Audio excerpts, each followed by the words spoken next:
Baik, selamat pagi, selamat datang kembali. Masih bersama saya Irfan di Belajar IT. Pada kesempatan kali ini kita akan belajar mengenai algoritma pengurutan atau sering disebut dengan sorting algorithm.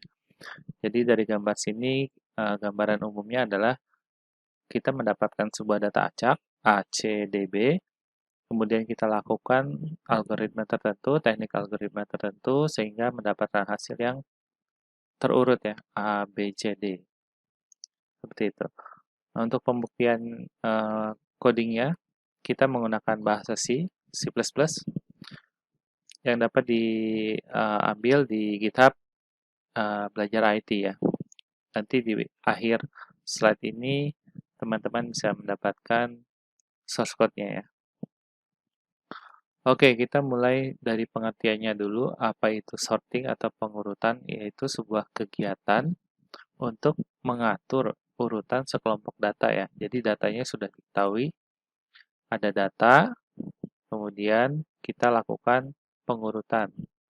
Baik itu mulai dari yang urutan besar ke kecil atau kecil ke besar ya. Nah, biasanya kalau dari urutan dari kecil ke besar itu biasa disebut dengan ascending ya, atau urut naik. Nah, kemudian yang sebaliknya dari besar ke kecil kita biasa sebutnya dengan urut turun atau descending. Nah, pengurutan ini sesuai dengan kebutuhan, mau kita menggunakan ascending atau descending, tapi tujuan dari pengurutan ini adalah menyederhanakan pencarian datanya. Jadi, misalkan di sini saya mau cari angka 2 nih, angka 2 di sini. Nah, kalau misalkan datanya tidak terurut, akan sulit menemukannya ya, apakah angka 2 itu ada di posisi kedua kah, atau posisi satu kah, atau lain sebagainya. Tapi kalau misalkan kita sudah diurutkan datanya, nah angka 2 itu misalkan posisinya adalah urutan paling kecil gitu. Jadi setelah 2, 3 pasti ya, kayak gitu. Setelah 3, 4 gitu. Jadi pengurutan atau pencarian data itu akan semakin mudah ditemukan gitu ya. Nah, ini ya, jadi penting pengurutan data itu adalah informasi yang akan dicari lebih cepat gitu. Kita bisa memprediksi, oh data ini ternyata data terkecil atau data terbesar, atau setelah ini datanya apa, itu ketika datanya sudah terurut. Metode sorting ada dua secara umum ya, ada yang in place dan not in place gitu. Kalau in place itu adalah tidak membutuhkan tempat penyimpanan ekstra atau temporary. Jadi semua mungkin hanya membutuhkan jumlah variabel konstan, tidak tergantung pada ukuran datanya. Kalau misalkan yang not in place itu ada tempat penyimpanan sementara hasilnya, temporary tertentu ya, sesuai dengan ukuran datanya nih ya. Nah, contohnya itu kalau in place itu ada selection sort, bubble sort, insertion sort, dan cell sort ya. Kalau not in place itu contohnya adalah merge sort. Nah, keduanya pada bagian pertama ini kita uh, akan lebih dahulu mempelajari bagian yang in place, yaitu selection sort, bubble sort, insertion sort, dan satu lagi adalah exchange sort ya. Nanti untuk di bagian kedua mungkin kita akan belajar mengenai cell sort atau quick sort, mode sort, dan lain sebagainya. Itu tergantung kebutuhan ya. Apakah algoritma sorting ini akan ada sesi 2-nya atau tidak gitu ya. Oke, jadi algoritma seperti bisa adalah sebuah langkah-langkah yang disusun secara terurut. Nah, ditambahkan kata sorting ya. Jadi langkah-langkah ini dilakukan untuk melakukan pengurutan data. Contoh algoritma yang sudah ada itu selection, exchange, bubble, dan insertion sort. Jadi ini algoritma sederhana yang bisa kita pelajari untuk awal kita mempelajari sebuah algoritma sorting. Oke, kita mulai dari yang algoritma yang pertama, yaitu selection ya, selection sort. Jadi prosesnya itu adalah memulai dengan memeriksa seluruh data. Habis itu kita ambil data yang paling kecil, kita pindahkan ke paling awal. Kemudian kita periksa lagi, dicari lagi paling kecil kedua, kita tempatkan di posisi kedua. Kemudian dicari lagi sampai seluruh data terurut ya. Akan diurutkan secara ascending. Oke, kita coba contohnya. Ini ada data 38, 21, 5, 4, 6, 7. Jadi di sini untuk algoritma selection itu kita cek semuanya ya. Kita cek semua, oh ternyata yang paling kecil adalah angka 1. Karena yang paling kecil adalah angka 1, maka kita pindahkan angka 1 ini ke paling depan. Oke. Nah, 3 swap ya. Pindahkan ke tempat angka 1 yang tadi. Habis itu, yang ini sudah dalam keadaan tersorting, jadi tidak perlu dicek lagi kondisinya. Nah, kita tinggal melakukan selection dari indeks ke 1 ya. 1 sampai selesai. Gitu ya. Nah, dari indeks ke 1 sampai selesai ini, ternyata yang paling kecil urutannya adalah angka 2 ya. Nah, maka angka 2 ini akan kita pindahkan ke bagian posisi ke-2. Dan kita cek lagi, ini dan ini posisi 0 dan indeks ke-0 dan indeks ke-1 itu sudah tersorting, jadi kita tidak perlu memeriksa kembali ya. Jadi kita periksa sisanya yang belum tersorting atau terurut ya. Oke, kita dapat angka 3, angka yang paling kecil kita pindahkan ke sini ya. Oke, kemudian cek lagi, dapat angka 4 yang paling kecil, nah, angka 4 pindahkan ke posisi keempat. Kemudian angka 5 sudah paling kecil di antara indeks yang belum terurut ya. Jadi angka 5 ini tidak berpindah tempatnya. Kemudian angka 8, 6, 7, ternyata paling kecil adalah 6, kita pindahkan 6-nya ke sini. Lanjut, antara 8 dan 7, 7 lebih kecil, berarti 7 di sini ya. Nah, 8 itu udah 1, tinggal 1 lagi array-nya. Anggotanya itu pasti adalah indeks atau nilai yang paling besar. Jadi di sini kita sudah mendapatkan data yang sudah terurut menggunakan selection sort. Oke, lanjut ke bagian kedua yaitu exchange sort. Jadi teknik ini adalah memeriksa array dari belakang posisi n dibandingkan dengan array dengan posisi n-1 ya. Jadi kalau ini ada indeks ke 0, ini ada indeks 1, nah ini dibandingkan dengan sampingnya ya, belakangnya. Nah kalau misalkan n lebih besar, kalau indeks ke 1 ini lebih besar daripada indeks ke 0, maka lanjut perbandingan antara data n-1 dengan n-2. Lanjut ke sini ya. Jadi ini dibandingkan dengan ini ya. Kayak gitu. Nah, kalau misalkan n, data 2 ini, itu lebih besar, kurang dari data posisi ke n-1, maka kita switch ya. Sampai mencapai posisi terakhir ya, ke 1 gitu. Oke, kita coba simulasi. Oke, ini ada lagi ternyata langkahnya. Pemeriksaan elemen array dilakukan kembali mulai dari posisi n sampai posisi 1 lagi. Dan seterusnya sampai seluruh array diperiksa ya. Jadi cycle-nya itu ada beberapa cycle ya. Dengan cara ini, data terkecil akan langsung menempati posisi urutan pada putaran pertama, tetapi tidak demikian pada data yang terbesar. Pada setiap putaran, atau biasa disebut dengan pass ya, data yang terbesar perlahan-lahan bergeser ke posisi yang paling ujungnya. Hal ini seperti bubble sort, gelembung sabun, yang bergerak perlahan-lahan ke atas, sehingga sering kali exchange sort ini disebut dengan bubble sort juga ya. Walaupun ada sedikit perbedaan antara bubble sort dan exchange sort ya.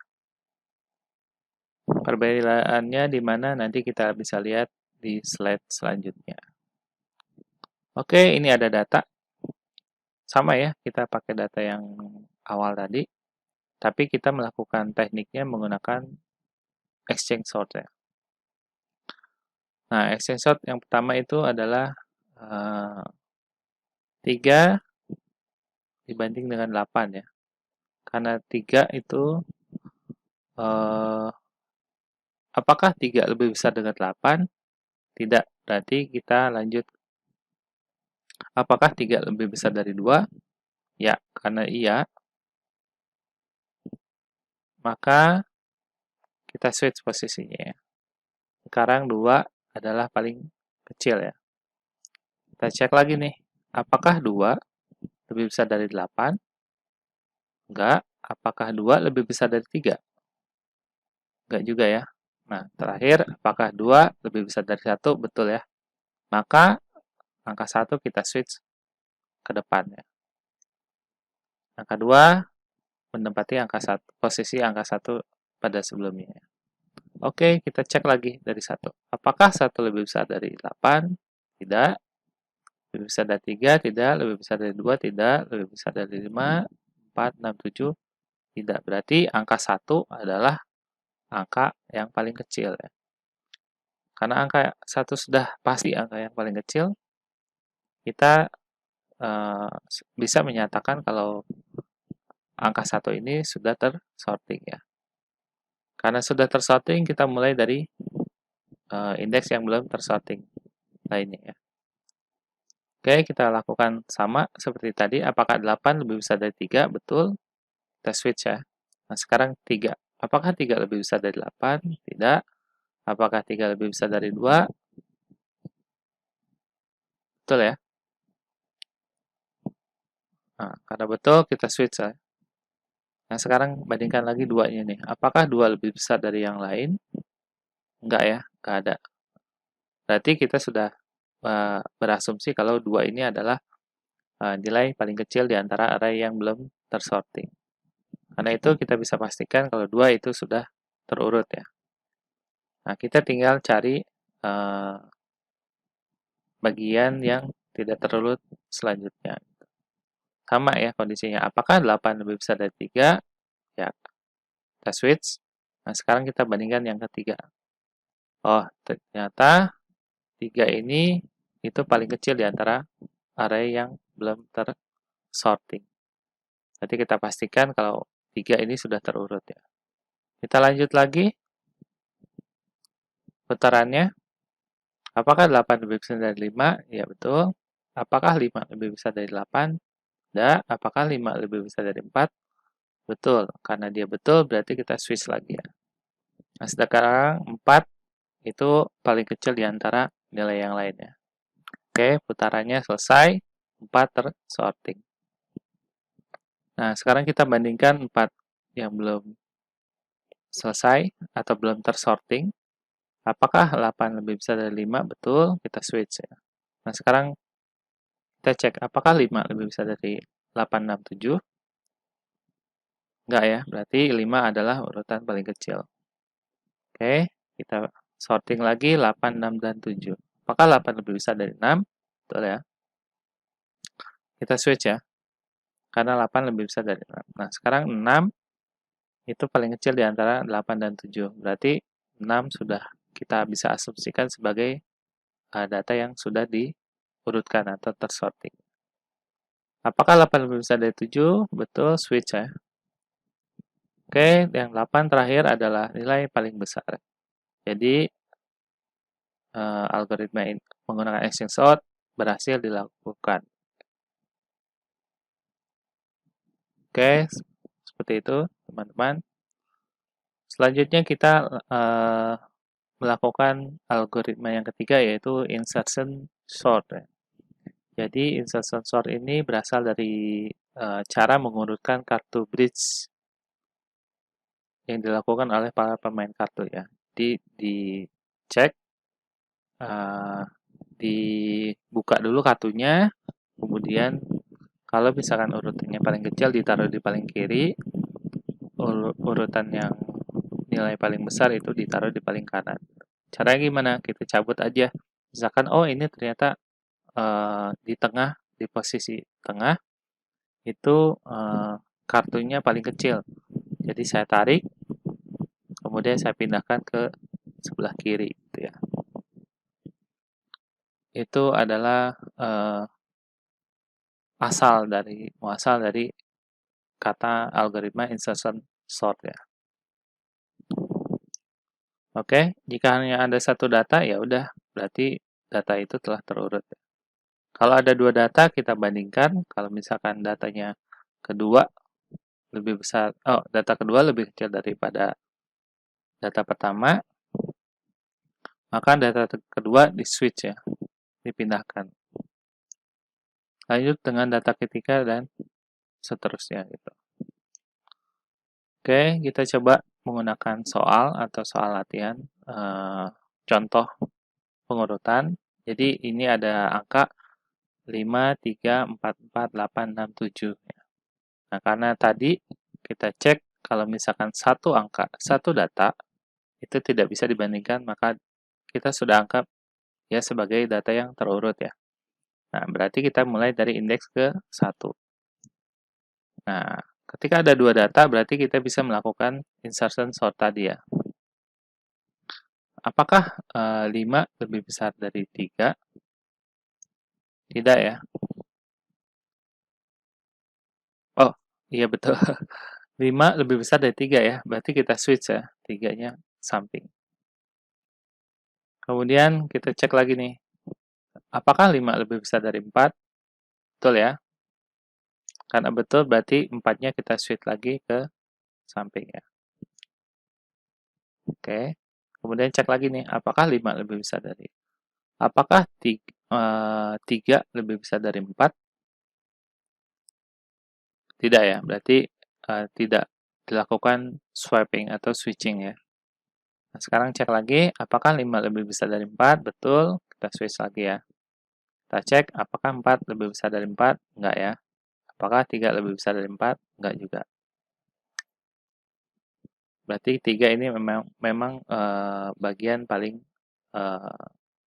kecil ya datanya. Oke, kita cek apakah 5 lebih besar dari 3? Tidak ya. Berarti angka 8-nya, apakah 5 lebih besar dari 8? Enggak ya. Berarti angka 8-nya stay di sini ya. Nah, sekarang kita bandingkan 8 ya. Apakah 8 lebih besar dari 6? Betul. Kita switch ya. Nah, kemudian kita bandingkan lagi. 5 lebih besar dari 6? Tidak. Sudah selesai ya berarti ya. Apakah 8 lebih besar dari 7? Betul. Kita cek. Apakah 6 lebih besar dari 7? Enggak juga ya. Kalau enggak, berarti ini sudah terurut. Gitu.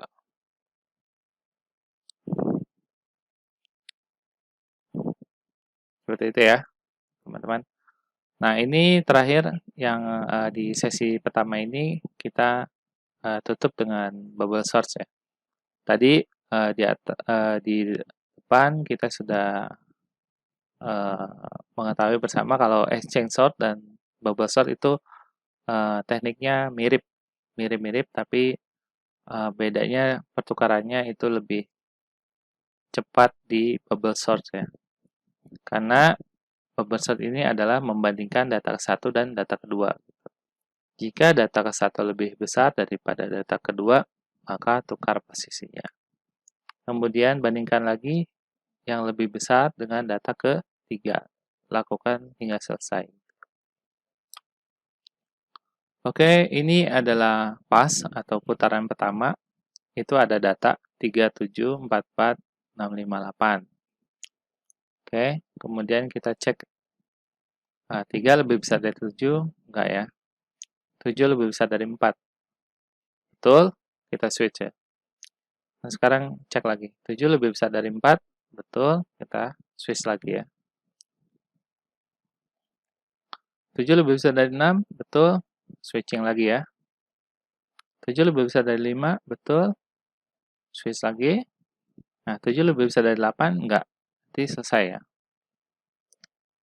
Selesai putaran pertama ya. Kemudian kita cek lagi di putaran kedua. 3 lebih besar dari 4, tidak. 4 lebih besar dari 4, tidak. 4 lebih besar dari 6, tidak.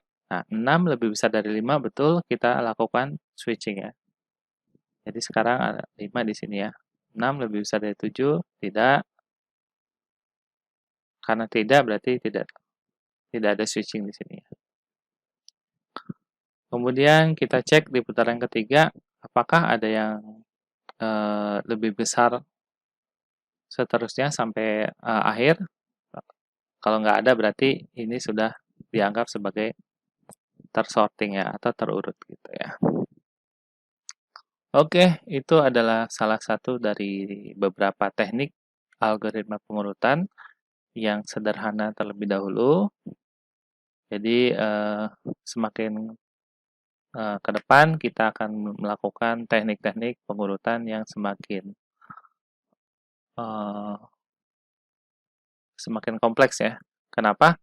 Karena kalau algoritma sederhana ini tidak bisa kita lakukan pada sebuah data yang besar.